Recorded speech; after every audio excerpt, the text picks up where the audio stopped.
that our patterns are a part of what we are. Yes, this is what there I are thought.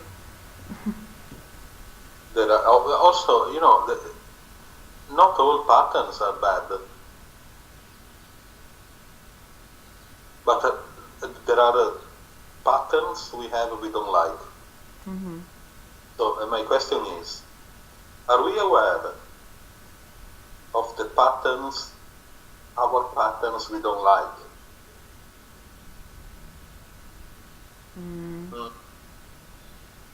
Often yes, but Yeah. yes, often yes. I think probably most people are aware of the patterns they don't like because they don't like it. So we tend to be aware of what we don't like, and can be many things. Can be addictions, for example. That is a pattern. When we have addictions, an addiction, whatever kind of addiction, usually we don't quite like it because it creates problems. So we have many addictions. We have chemical addictions, like drugs, and we have political addictions. Some people have it. We tend to sympathize for some political ideas, even when we don't quite like what they do. We have emotional addictions, depending on the person. Maybe becoming emotional too quickly, or relying to emotions instead of thinking carefully. Instead of thinking with emotions, of course, not by controlling emotions, with emotions, but without allowing emotions to take over. That it can be an addiction. We also have addictions to food sometimes. That is not entirely bad, but to some people can be bad.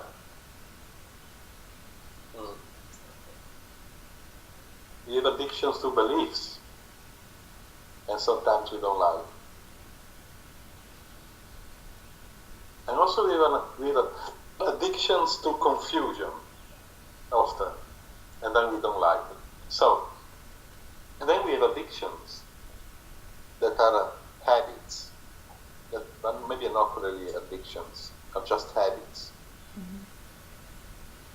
So, are we aware of the addictions we don't like? Like you say, that I agree. I think yes, most people are.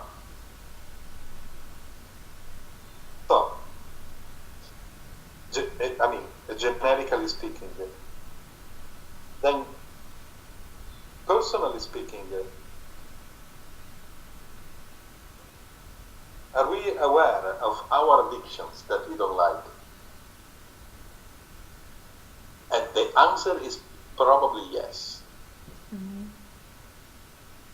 So, there is another question that is, if we are aware of the addictions we don't like, why do they continue to exist in our mind and behavior? Because maybe we like them somehow, even if we think we don't like them. Maybe this is some kind of security. That's a good point. So I want to repeat the question. It is important to repeat often.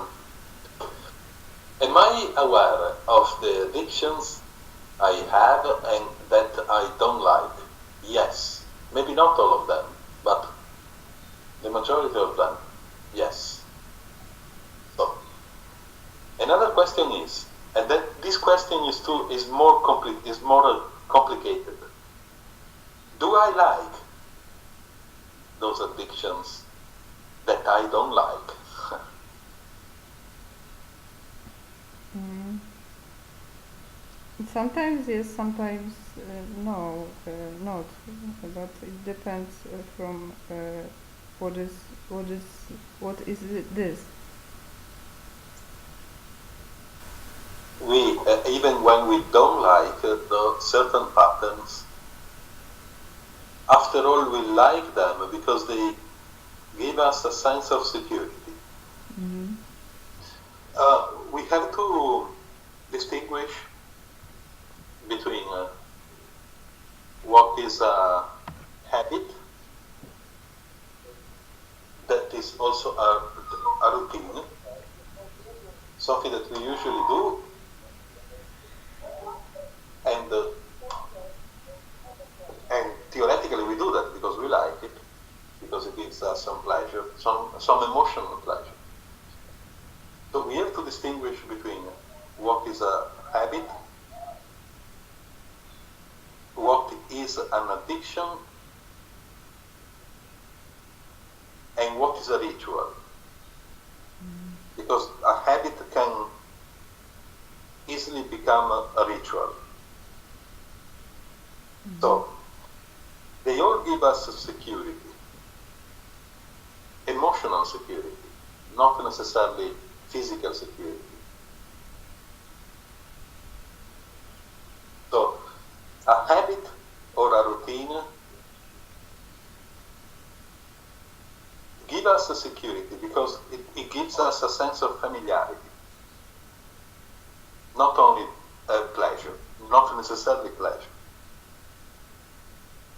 We can do things the same way almost every day, not necessarily because by doing those things we have a pleasure. It's not only about that, but because it gives us a sense of familiarity. And when things are familiar, we have also a sense of security. A cat does the same, or a dog. Every intelligent animal has habits, but they don't have rituals. So what is the difference between a habit and a ritual? You can see that animals do not have rituals. They only have habits. Sometimes they are strange. A cat can have strange habits. Maybe stranger for us, not for the cat. So maybe rituals are when I create some kind of stories when I doing this repeat things. Very good. Yes, yes. A ritual has to do with beliefs. Mm-hmm. So, if we like to take a walk in the forest, maybe every day if we can, and if we have a forest nearby, that is a habit, and it's a good habit. It's also a pattern, and it is a good pattern because it gives us emotional pleasure, also physical pleasure, and a sense of safety, psychological safety. So there is pleasure and there is a psychological safety, and it's nice. But that is not a ritual because we don't need a belief to walk in the forest. Mm-hmm. But if I believe that walking in the forest is something spiritual, if I believe that it can awaken some kind of spirituality inside, that is no longer a habit, that is a ritual, and it is also an addiction. Mm-hmm. So, to approach this point, these questions, first of all, when we talk about patterns, before we talk about patterns, the patterns we like and the patterns we do not like, I think it's important, first, before going there, I think it's important to understand if our patterns have to do with habits or if our patterns have to do with rituals. Mm-hmm. Because if they have to do with rituals, then there are beliefs. I see. So, when we don't like a pattern, the question we were trying to inquire was, when we don't like a pattern, our pattern, why the pattern continues to exist? And we say that maybe because we think we don't like, or there is a part of us that doesn't like that. But there is another part of us that is stronger that likes that. Why? Maybe because it gives us a sense of security. So, what is that security all about, really? Identity? Self-esteem? What? I don't know. It's too easy. I don't know is the doorway to knowing things if we care. Mm-hmm. So we say that when we have patterns, no matter if we like them or not, we have those patterns because fundamentally they give us a sense of psychological security. This is a fact, it's a cognitive effect. Otherwise we will choose other patterns. Now, does a psychological security have authority? Or can there be only psychological security with no authority?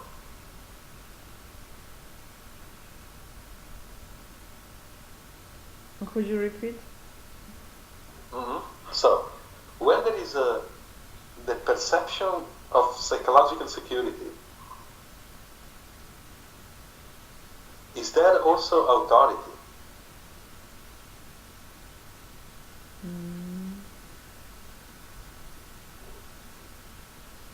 Yes.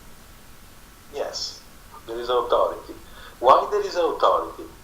Because when there is a psychological security, there is also the fear of losing that.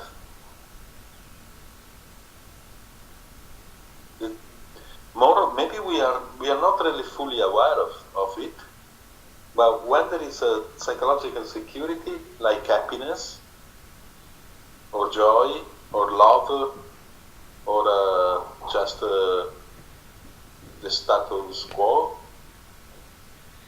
or the psychological security inside a family,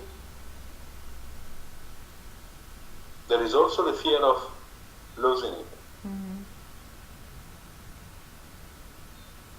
And that fear is connected with the fear of change. We are afraid that people change. Mm-hmm. Parents are afraid to see their children, when they are no longer children, change. Even when they change for the better. Mm-hmm. So,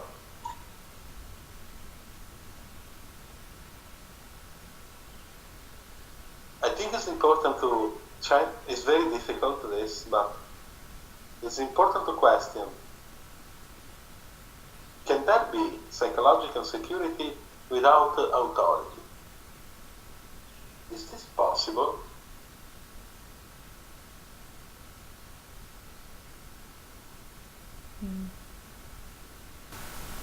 But where there is authority, there is fear. Because there is, when we have authority, when we have the fear of losing something. Otherwise, we will not have authority. We will have intelligence. Intelligence doesn't require authority. I'm talking purely psychological because practically authority is important. I'm not saying we don't need authority. Healthy authority is important. For example, when we have children, it is important that the parent has a healthy authority. Because the term, the word authority comes from the word author. And a parent has to be an educator. So the author of that education. Hopefully done intelligently, which is very rare. But also, this is a story what parent has, about parenthood. What do you mean, the story? Story, I mean, how this person see yourself as a parent. Yeah. And that story is conditioned by many things, by what their parents told them, by the culture, by beliefs, and so on, usually. But more from a psychological viewpoint, the question I'm trying to propose is, can there be psychological security? No, not physical security. Physical security needs a certain level of authority. Even the animals have authorities because they have the territory, the food, this is my food, this is your food, and so on. But I'm not talking about physical security. I'm talking about psychological security. Can there be psychological security without authority? Because if there can be psychological security without authority, then there can be psychological security without fear. Therefore, it's clear intelligence.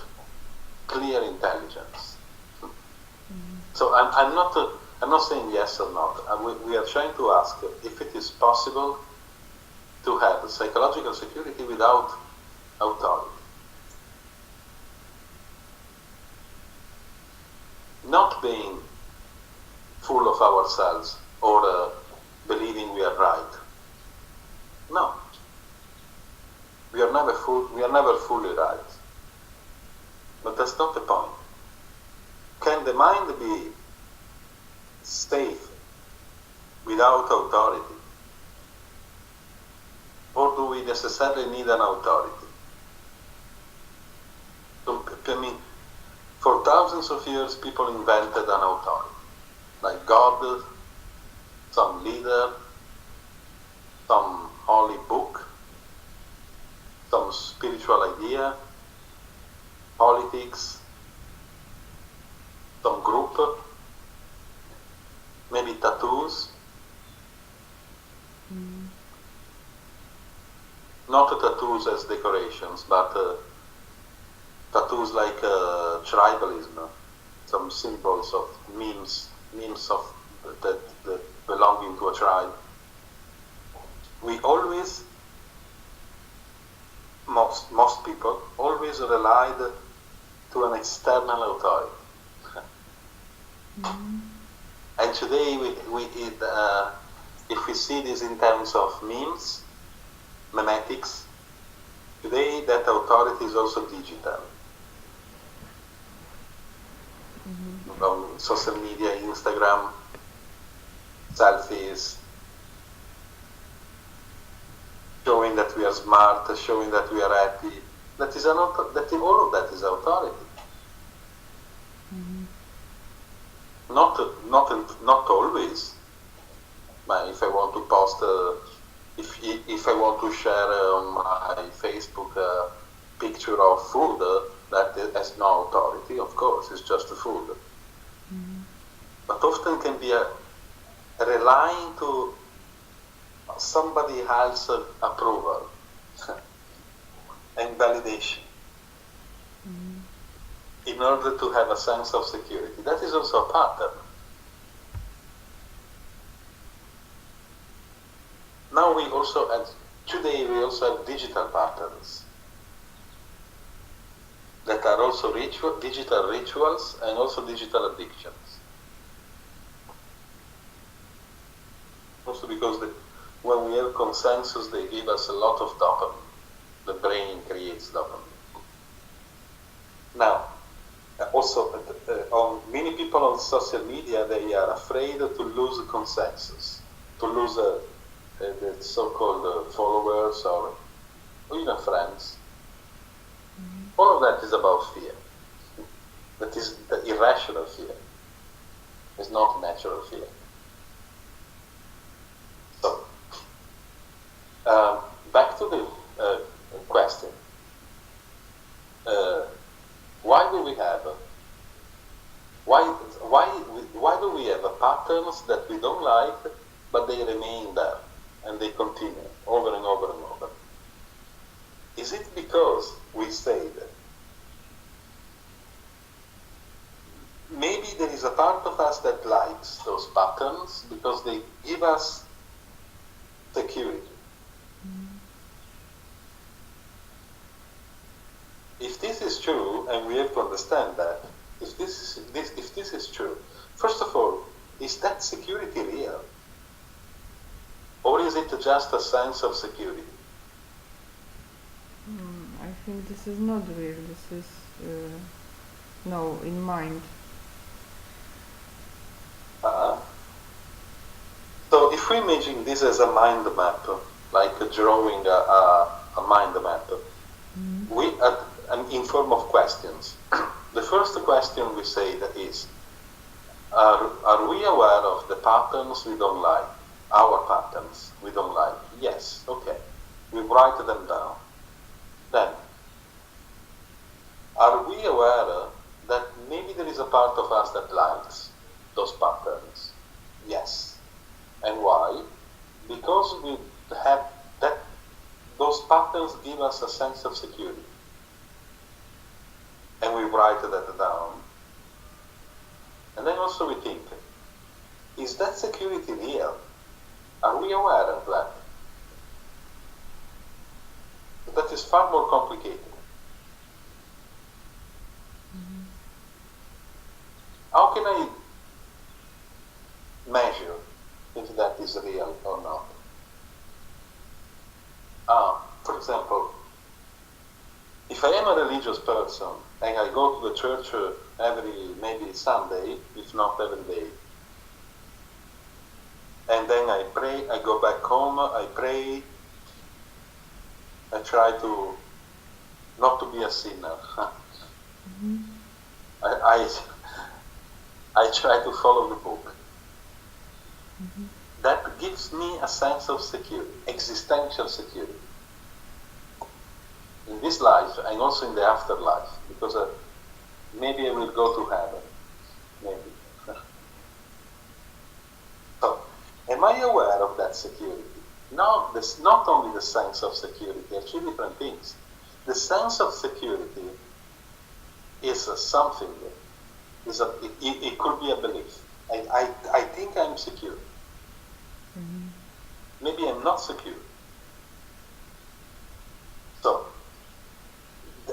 this is very difficult because when we ask, are you aware of that sense of security, your security? People say yes. But I'm not asking about the sense of security. Of course we are aware of it. Not the sense of security, but the actual security. Am I really secure? Is a person that goes to the temple every day secure? Apparently, the person is secure. But in terms of life, reality, and psychology, is the person really secure? And the answer is no. And why not? Because there is fear. Because if the person, for whatever reason, cannot go to the temple today, the mind creates fear. Maybe God will stop liking me, or something like this. Maybe I will become a sinner, maybe I will go to hell. So that is obviously an addiction, and it is a ritual that is not there because of security. It's there because of fear. So what I'm trying to say is, when we have a sense, when we perceive a security, we know that there is a sense of security. Obviously, that is easy. But are we aware intelligently? Are we aware of that security? Because if we are not aware, if we don't really understand that security, how can we know if that is really security, or if that is fear? This moment, few hours, so I feel secure, and I repeat this because I feel this security. But without this, I feel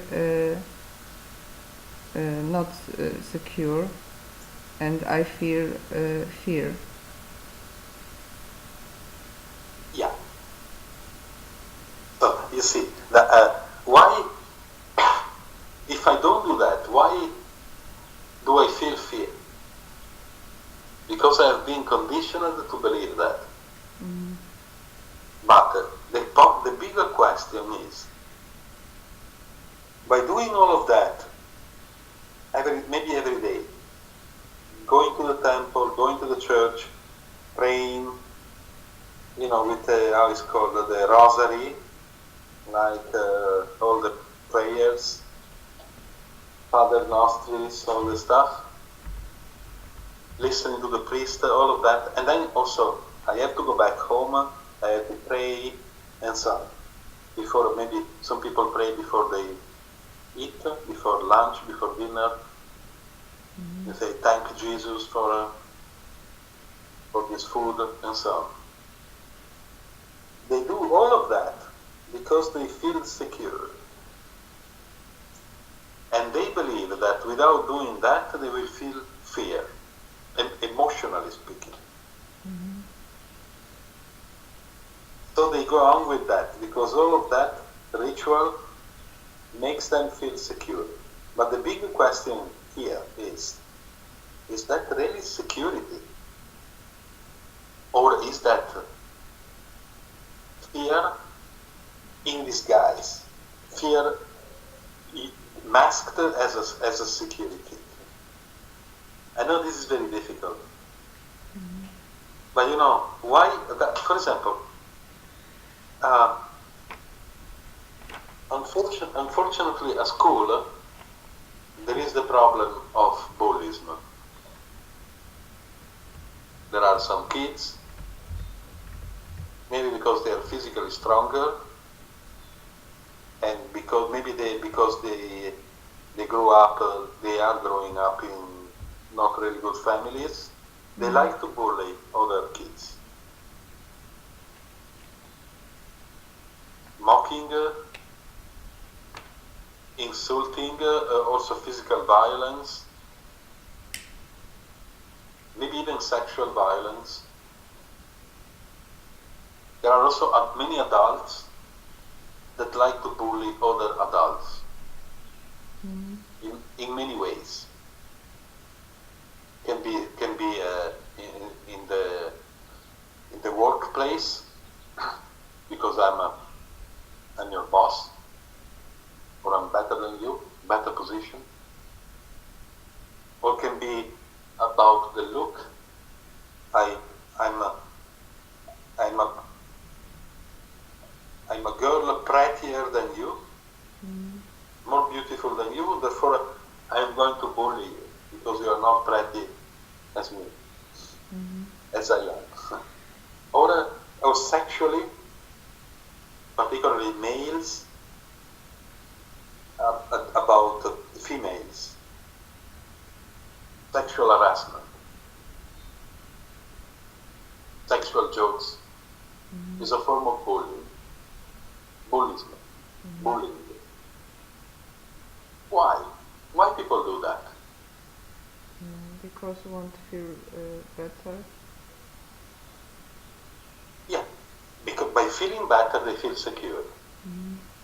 I'm better than you. I'm more beautiful than you, than what you are. I'm white, you're black. I'm a male, you're a woman. Therefore I'm better. But I have to do something to prove, to make sure that I'm better. So I'm going to molest, I'm going to harass, I'm going to discriminate, I'm going to mock you or the other person. Then all of that makes me feel secure. Now, am I aware of my security? The person will say, yes, of course. No, that is too quick. I am aware of my sense of security, but we say that the sense of security is not the security, are two different things, psychologically speaking, and also in reality. The sense is more a belief. Now, I'm bullying other people because that gives me a sense of security, but I'm not secure. I'm doing that because of fear. And fear of not having an identity, fear of not being strong enough,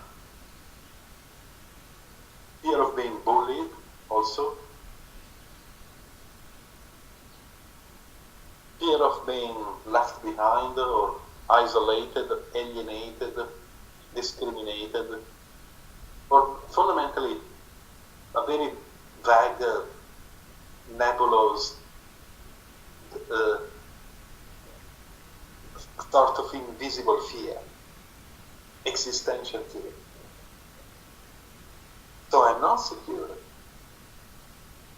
And therefore I have to go on with that pattern forever. Over and over and over. This is what is going on with people that behave that way. So, that sense of security as an authority, and that authority is fear. It would be nice to have this understanding in a school. And not only that. So, if I am aware that my sense of security as an authority over me, and that's why it goes on forever, if I am aware of that my need of security as an authority, a psychological authority, then I also become aware that I am paradoxically, protecting the fear. So how can I be secure if there is fear? It's a paradox. When I have this level of awareness, when I arrive there at this point, so I finally understood that my sense of security is not security, it's fear. It's the authority of fear. And therefore I am a slave of my own authority. When I achieve this level of awareness, what am I to do? What am I supposed to do?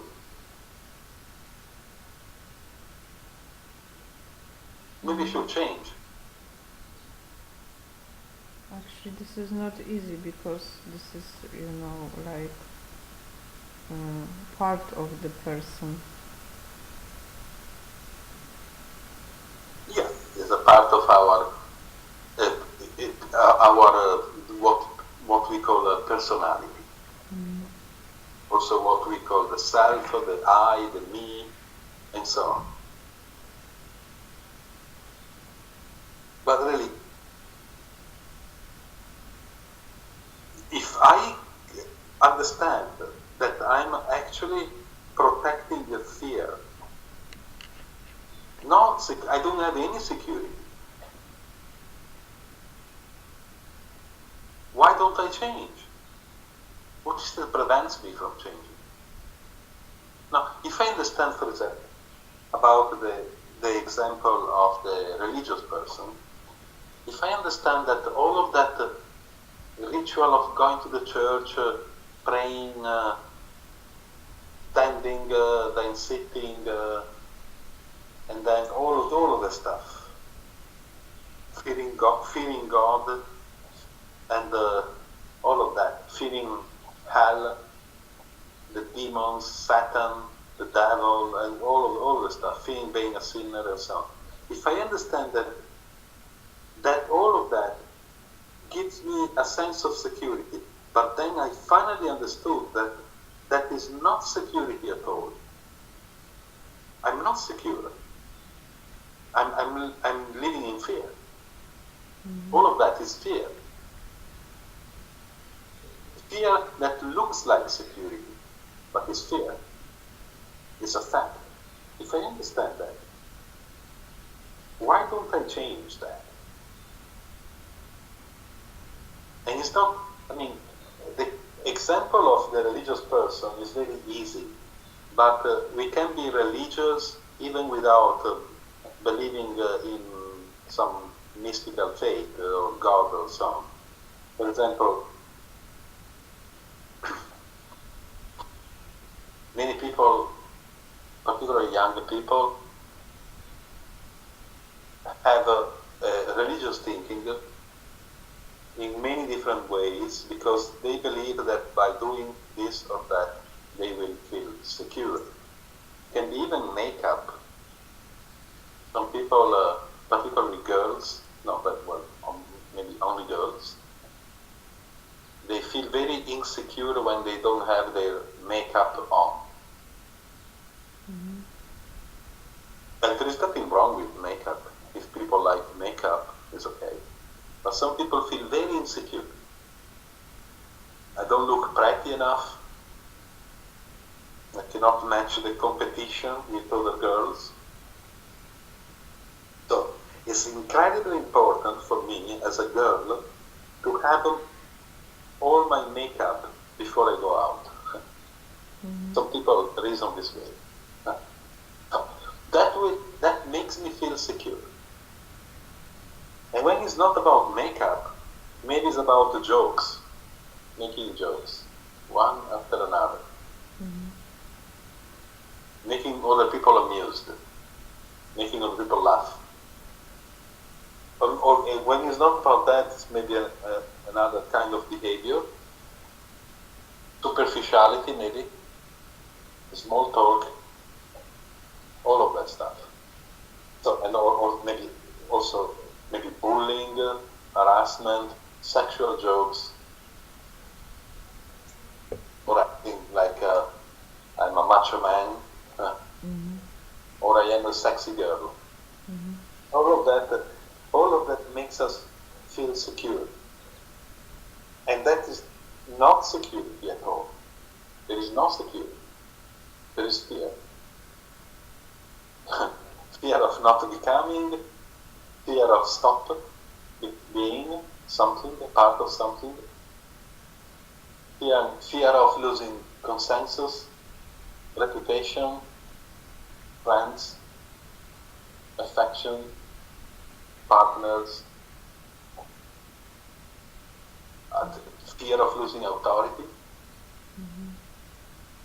So, if we are intelligent enough, and we have to be intelligent enough to really understand this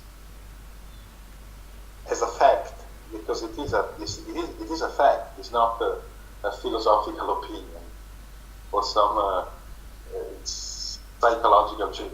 It's a fact. It's a cognitive fact. If we understand that really deeply, that I'm not protecting my security, I'm protecting my fear. Yeah. Then why don't I bring it to an end? And if I do that, I will change for the better. I mean, evolutionary betterment, not just adapting. So, of course, as you say, it's very difficult. It's very, very difficult because maybe we have been going on this way for maybe 20 years, 40 years of our life. It's not a piece of cake. It's very, very, very difficult. We know that. But at least that we can question what is that is preventing me from change. Of course, I've been like this all life long. But the past is often just an excuse, because the past doesn't exist right here, right now. It should not be used as a justification. Oh, because I've been always like that. I mean, that is too convenient. But why don't I change? What is that prevents me from changing? Maybe because I don't know how I could be in different way. Well, I can theorize as an idea that probably I will be free of that fear. It sounds good. It feels nice. If I change, theoretically, I will be free of that fear. That fear of free of that authority. I will have natural fears, yes, fearing dangers, fearing a predator and so on. That is rational. But if I change, I will be free. I will free myself from that fear and that authority. The authority of God, the authority of a faith, the authority of beliefs, the authority of authority, and all of the stuff. So I will, when I will be free of that fear, theoretically speaking, of course, my life, my thinking, the way I think, the way I will behave, will become more rational, more refreshing, righteous, right, moral, and creative. With refreshing creativity and refreshing intelligence.